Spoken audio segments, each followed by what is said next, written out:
as I can remember, I've always been very social. I've always had a large number of associates. And so if I threw a birthday party or a graduation party, I would bring in a lot of people. And at my events, people would start to hook up with each other or ask me, Shae, hook me up with that girl in the red dress, hook me up with that guy in the blue suit. And one day, one of my son's classmates' parents was like, you know what, you're the middle class matchmaker. And at the time, Patty Stanger was very popular, and she's the millionaire matchmaker. And so what she was saying is that I'm the middle class matchmaker. I'm the matchmaker to my peers. And I like that. So I researched how to monetize that, how to make a career out of matchmaking. And I went and got certified as a matchmaker. Fast forward 7 years later, I have attended Rick Ross's Boss Up Conference. And at Rick Ross's Boss Up Conference, he challenged me to find his wife. And he said if I matched him, he would give me $1 million. So of course I was up for the challenge, and I knew then that I could not match Rick Ross under middle class matchmaker. So I revamped my whole business and became upper echelon matchmaking. I'm Shae Primus, and this is Keynotes.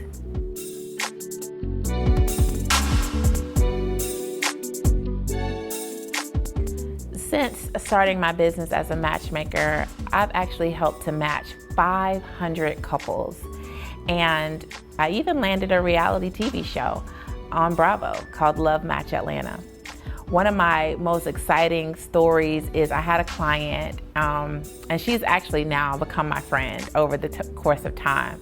But she's my longest client. Like, she's been my client for 2 years. And it wasn't that she was hard to match. It wasn't that she was super particular. But she said, you know what, Shae, take your time.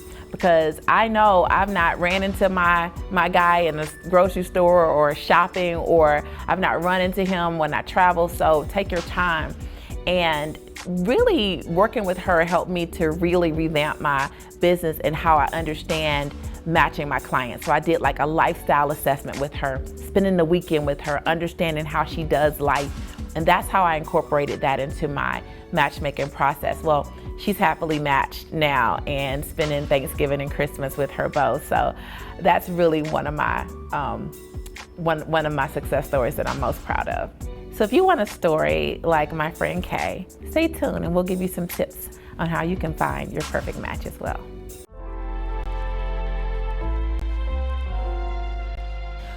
One of the things that makes me unique as a matchmaker is I've worked in HR for almost 17 years. I'm an HR consultant still. In fact, I have a master's in human resources and organizational development. So when I began my matchmaking company, I bring in a lot of those philosophies and practices from corporate, from HR, into my matchmaking practice. One of those things, for example, I do a lot of upfront analysis. So when you sign up with upper echelon matchmaking, you're not just gonna sign up today and be matched tomorrow. I take my time getting to know each of my clients. So we start with a lifestyle assessment. I get to see how you live, how you work, how you play. I fly out to wherever you are. I want to spend time with your friends. I want to spend time with your family. I want to get to know who you are, because the person that you present to me initially or on a Zoom call is not who you are. It's not the person that I'm going to be matching. So I need to get to know that person. I like to know you to the point that when I introduce you to someone, I go, he or she's gonna like this person, or I don't think he or she's gonna like this because they don't like that. So I need to get to know you. So I do my lifestyle assessment. Also, I have a team of professionals, because I understand that I bring my expertise to the table, but there are other experts who are needed to help make you, get you the perfect match. So I have 2 therapists on staff. One is a general therapist who is assessing any past trauma that you may have. If you have heartbreak, if you have bitterness, if you have trust issues, we need to uncover that so that you don't bring that into your next relationship. The other therapist I have on staff is a sex therapist, and she's going to understand any sexual trauma that you may have experienced, but also she's going to help me to understand what you're into sexually, because the last thing you want to do is get matched with someone and find out that you're not sexually compatible, or you don't even have the tools to communicate what you are interested in sexually. So we want to make sure you have that as well. Then I also have an astrologer on staff, and the astrologer does a natal chart, and she also tells you your Venus sign. And in astrology, your Venus sign is actually how you are in relationships. So sometimes somebody can be something in their sun sign, but when they get in relationships, they show up as something totally different. So understanding that really helps you in relationships.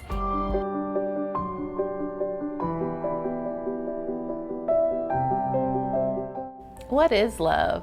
You know, everybody is searching for love, and the funny thing is, it is a fundamental principle. It is something we come on this earth knowing that we need, and we get it with our family, we get it with our friends, but there's a whole, there are different types of love, right? And people want romantic love. They are seeking it. The love industry is a billion-dollar industry, from dating apps to matchmaking. People fundamentally just want to find someone who gets them, someone who they can relate to, right? And the funny thing is that today there's so many different types of ways that we express love with someone, with a partner. There are different types of relationships. And sometimes you have people who love multiple people, right? Or they love different types, it's just, there's so many options today. But at the end, the thing that we all have in common is that we all want somebody to love us. We all desire that. Sometimes people ask me, is there a one true love? And I think for me, my answer is there are multiple people who could be your one. It just depends on where you are in life. You will find that you will meet someone who's great for this point in your journey, and then you meet someone else 5 years later and they're great for that point in your journey. Very rarely do you find someone who actually can go the distance from start to finish. I think that we can become different people and then attract different people at different points in our journey. So I think there are multiple people. When you think about the 14 billion people who exist in this world, there are so many people who could be the one for you. But oftentimes we limit ourselves to who could be the one. We say that the one must come in a certain package. They have to be this height and this complexion and this religion and this culture, right? And this sex or this gender. And we limit ourselves to who could be the one, when the truth is there are multiple variations of who could be the one for you if you were really just that open to finding the one. So one of the things that people need to do is to release the idea that you know what the one looks like. You don't. You have no idea. If you did, you would have found that person by now, right? And that's one of the reasons why I think sometimes dating apps don't always work, because we're swiping according to who we find attractive. You don't know anything about that person, but you swiped off of them because they weren't tall enough, they weren't skinny enough, or whatever the case may be. We have our biases of who we think the one, what package we think the one will come in. And when working with a matchmaker, you remove that, right? Because I'm introducing you to people based off what I've learned about you, the data points that I've collected on you. And I'm going to introduce you to people that are outside of this box that you've created for yourself. If you let me, I will introduce you to people who you may have never even thought would be the one for you. And you will find that based on the data that I've collected, you two are just compatible. You just get each other. You come from two different worlds, you have two different backgrounds, but somehow you are compatible. And if you allow yourself to be open, you can find the one. I think one of the things that's happening with this modern age is, yes, we have so many options, but somehow we're limiting ourselves even more when you think about it. With all these options and all these ways to find love, you would think people would open themselves up and say, anybody could be the one for me, anybody. And I'm just gonna open myself up for that. But that's not what we do, is it? We limit ourselves and we say, this person must look like this. This person must act like this. This person must enjoy doing these things. And every time you limit yourself, then it reduces the number of people that you can meet, and it reduces the chances of you finding the one, which is how most people end up coming to someone like me as a matchmaker, because you realize you're running out of options because you're limiting yourself and you're eliminating who could be the one for you.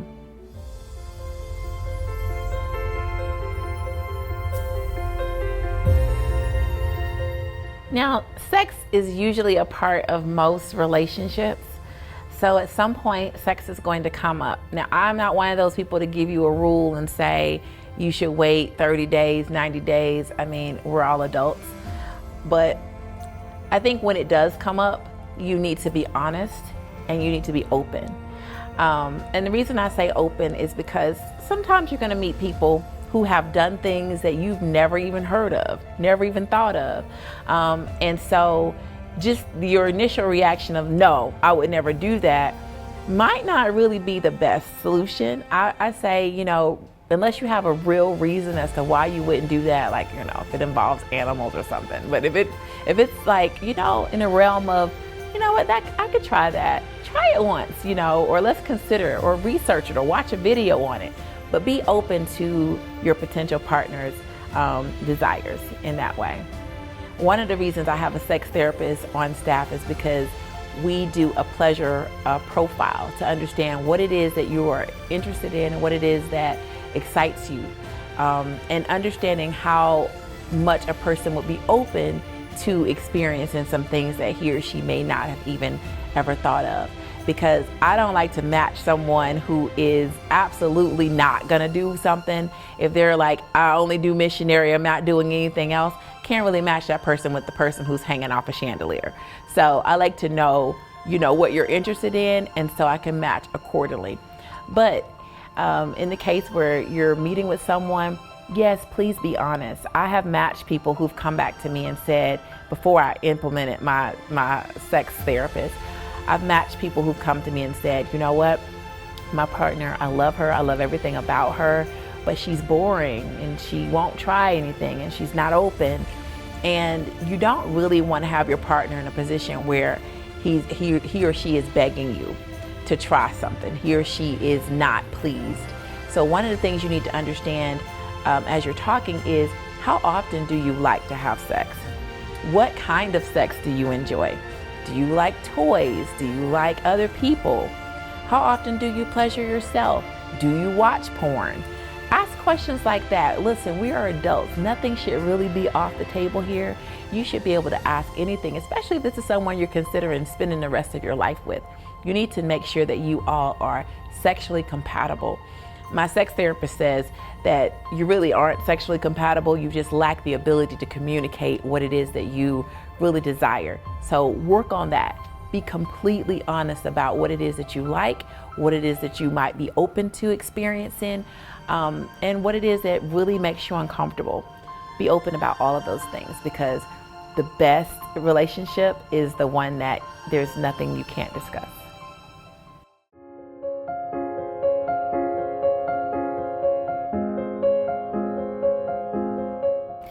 What I find in this modern age of dating, so many people are focused on physical characteristics, when I really think you should be focused on qualities and characteristics like integrity, like honesty, like loyalty, like someone who he says he's going to do something and does it. Someone who, when she says she's going to the store, if she's at the store, you don't have to check behind her. Those are qualities we should be looking for. Instead, we're so focused on what the person looks like on the outside, when guys, this is a shell. This isn't who you are.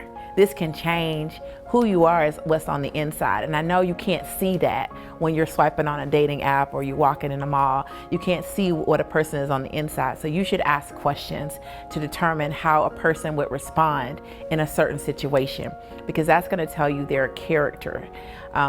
If they're honest, if they found money, if they saw somebody walking down the street and the person dropped their wallet, Do they get the wallet and keep the contents? I mean, you saw the person, so you know who it belongs to. Do you go try to track that person down and return it? Like, ask questions like that to let you know who this person is on the inside, because that's what you marry. You marry character traits. The character traits is what raises your children.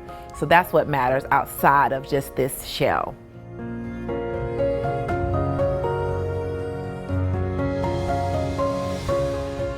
Another quality that I think is super important is communication. And not just communication when you're good, when everything's okay, when you're happy, but you need to understand how this person communicates when he or she is upset. Because so many times people get upset and they start hitting below the belt. And honestly, in a relationship, that's not okay. I need you to be able to communicate that you're unhappy or you're displeased or I crossed the boundary respectfully.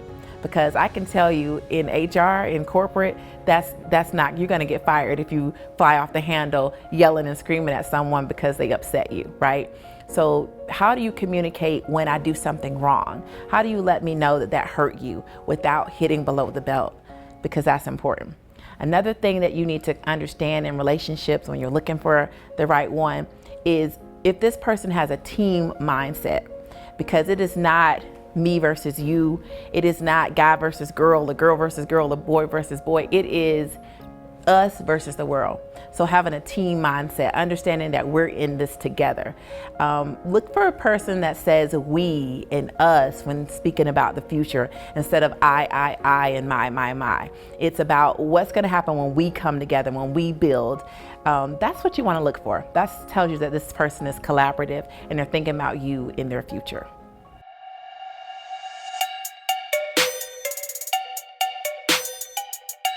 If you're single, 'tis the season to be flirting. You should be getting outside, and that means whether you're invited to a holiday party or you're going to your family's house for the holidays, or you just go to a bar after work. Get out and flirt. One of the things I like to do when after work is go sit at a bar. Ladies, always go by yourself after work. Sit at a bar and order a drink, or maybe just sit at a bar and ask the person next to you what he is drinking, and he will make a suggestion. You can go, yeah, I want to try that, and maybe he'll offer to purchase you one, or you purchase it yourself, and then try it and give him feedback on what you think is the drink. Starting conversation is flirting. If there's a game on, you can ask, what are you watching? Who's playing? Who's your team? Anything that you're doing to start a conversation is flirting. You know, back in the 1800s, ladies would walk by men and drop a handkerchief. And then the man would pick it up and present it back to her and say, excuse me, miss, you dropped your handkerchief. And that is how women flirted in the 1800s. Today, we don't have handkerchiefs, of course, but we still have ways that we can open the door to let someone know that we're interested in him. I call it shooting your shot. And shooting your shot doesn't have to be, you know, excuse me, I would like to go out on a date with you. Are you available at 7 o'clock? It's just saying, you know, I love your suit. I like your cologne. Those are some nice shoes. You're handsome. Just making a comment, complimenting the person, and he or she will take it from there.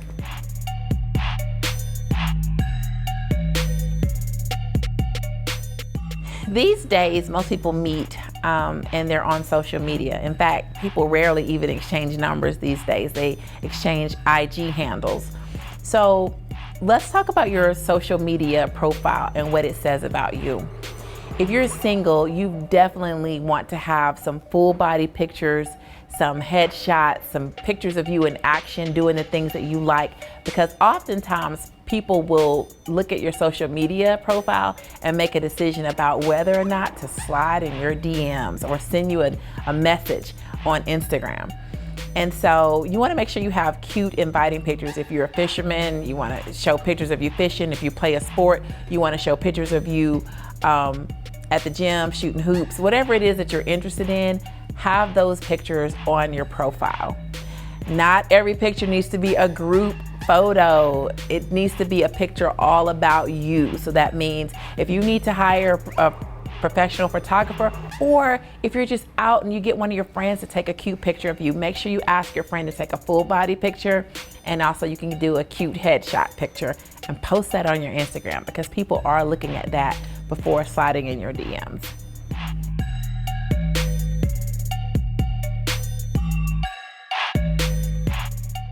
Sometimes it can be hard to tell if someone is flirting with you, because sometimes people are just very friendly and they might just be making conversation. So how do you know if someone is actually flirting with you? Well, here's what I do. I assess, one, would I be interested in this person if he or she were flirting with me? If the answer is yes, you would be interested, then maybe try flirting back and see how that goes. The other thing you could do is ask questions like, are you in a relationship? Are you married? And that person will kind of let you know, well, yeah, I'm married. I've been married 30 years. And then maybe that person's not flirting, right? Before you embarrass yourself. But ask questions, clarifying questions, because you could find yourself, putting your foot in your mouth if you just assume someone's flirting and they're really just being friendly with you.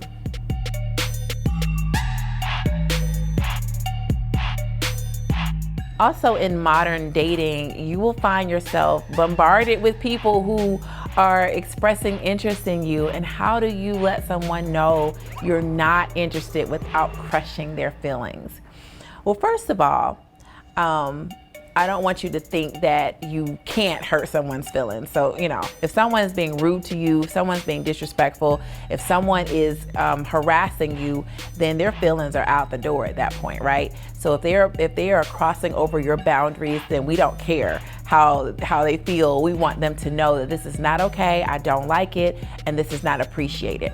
But if someone is just being kind and they're just like, hey, I would like to take you out to dinner, and you're really not interested, it's better to be honest with that person than to waste his or her time, right? So what I do is I always use the sandwich method. And I use this for any time I want to give somebody a message that might need to be couched. And the sandwich method is you give them a compliment, you say what you want to say, that's the meat, and then you sandwich it with another compliment. So I might say, you know what?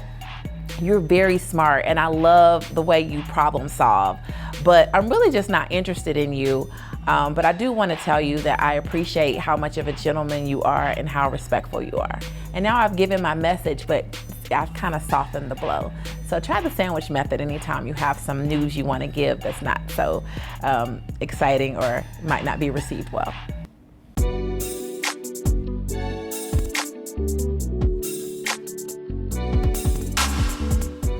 As far as do's and don'ts are required, absolutely you should remove any limiting beliefs you have about yourself. And what I mean about limiting beliefs is remove the thought that you will be alone forever. Remove the thought that no one wants you.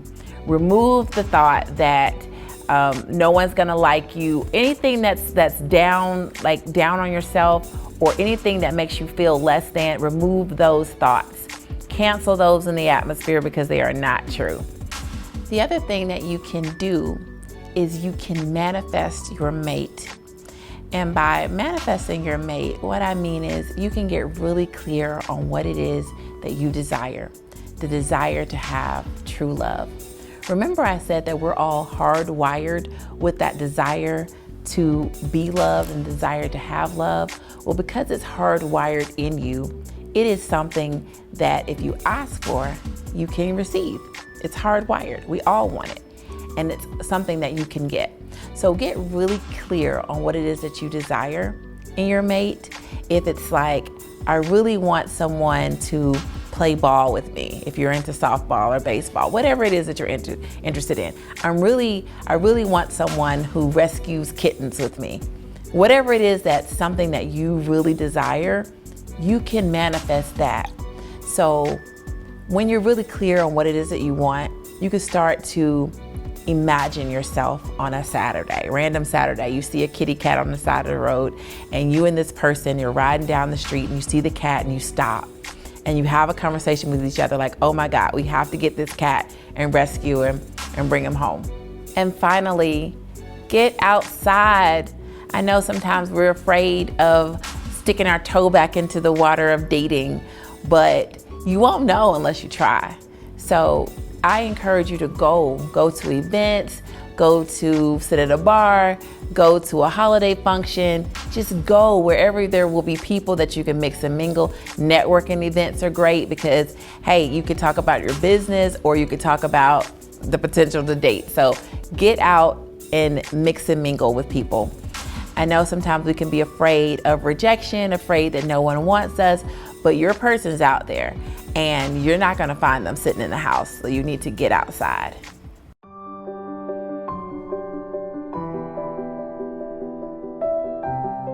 I really hope that you've learned a lot today, but one thing I want to leave you with is this: no matter who you are, no matter what you're into, no matter what you like, there is someone for you.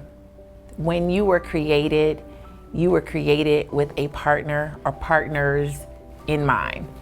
So never doubt that that person or persons exist for you. I think sometimes we beat ourselves up and we think nobody's gonna want me because I'm into this or I like that. You're gonna find someone, that person does exist, who enjoys that just as much as you. And if you have any problems, if you want my help, you know you can reach out to me at upperechelonmatchmaking.com.